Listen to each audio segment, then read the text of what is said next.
Now we're opening your eyes to decision fatigue. Yeah, sometimes holiday joy gets taken away by the never-ending to-do list. What to wear, what to buy, what to give as a gift. Every small choice chips away at your focus and leads to what we call decision fatigue. Yeah. Psychotherapist turned peak performance coach Hina Khan is joining us this morning to help us get through the holidays. Welcome back to New York Living. Thank you. I'm so thrilled to be here. It's always wonderful. I love that you two have met. Yes. And are getting on. They're thick as thieves. Yes. Talking about Toronto. Exactly.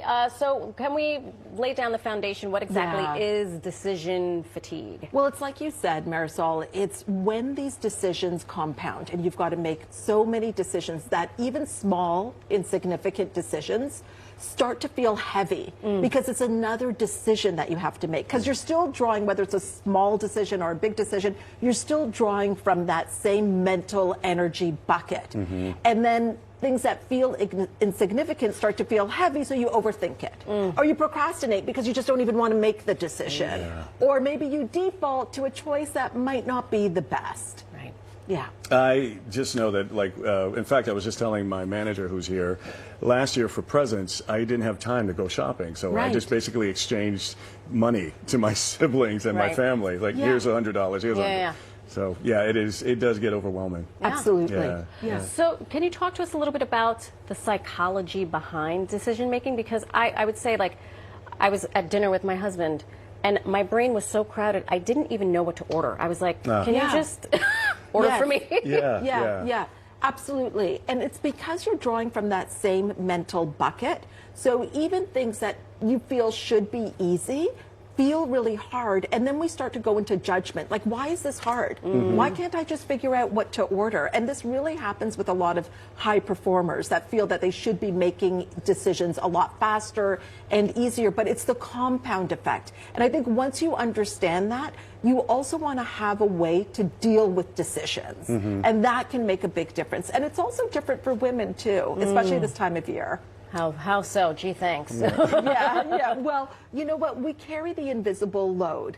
I'm generalizing here, but there's a lot of remembering to do, a lot of scheduling, a lot of coordinating, like, you've got to go here, we've got to go there. And so you've got this invisible load. And then add on to that the pressure of, I want it to be the perfect holidays. I want us to create the perfect memories and control, like, I've got to do it myself.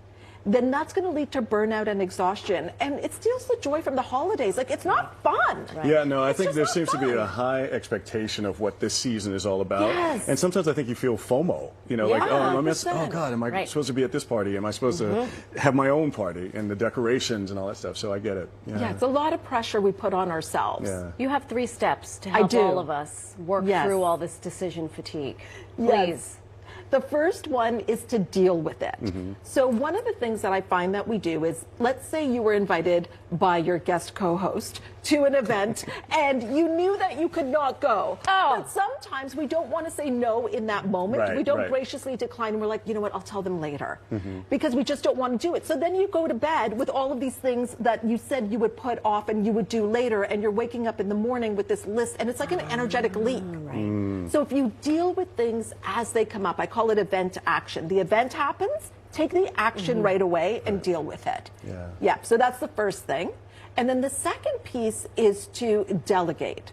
Now, if you're somebody that likes to be in control, this means that you've also got to change the story in your head that you're the only one that can do it.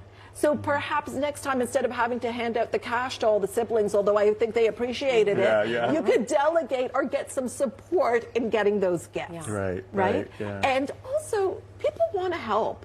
Like, enlist people, let them help. And then the third is to ditch it. So maybe there's some traditions. I was talking about this on a call this morning with a client, where there's some traditions that perhaps you've outgrown. Like, you've been doing them for so long that you feel like you still have to do them. So maybe you do a little holiday audit and decide what you're going to ditch, and let go of the perfectionism as well, the perfect table, the perfect gifts, the perfect experience, and replace that with being present. That's right. Yeah. I've heard that the number one thing to do is make a decision. Whether it's Yes. right or wrong, Right. just make a decision. Just make Because I find myself, I double book myself a lot of times. boy. So, yeah, so I'm going to take your advice. We're not in 2026. We Exactly. are not doing that No, in I'm not doing it. 2026. Damn it. Darn it. Darn it. This is a family This show. is live. Hina, thank you so much. Thank you Thank so you. much. This was an easy decision, by the way. Yes. For me. For us, Coming too. here. Yeah. For us, Thank too. you. Thank you. Always Thank a you wealth so of Happy much. holidays. Thank Absolutely. you. Do yourself a favor and follow Hina on Instagram at Coach with Hina, Hina.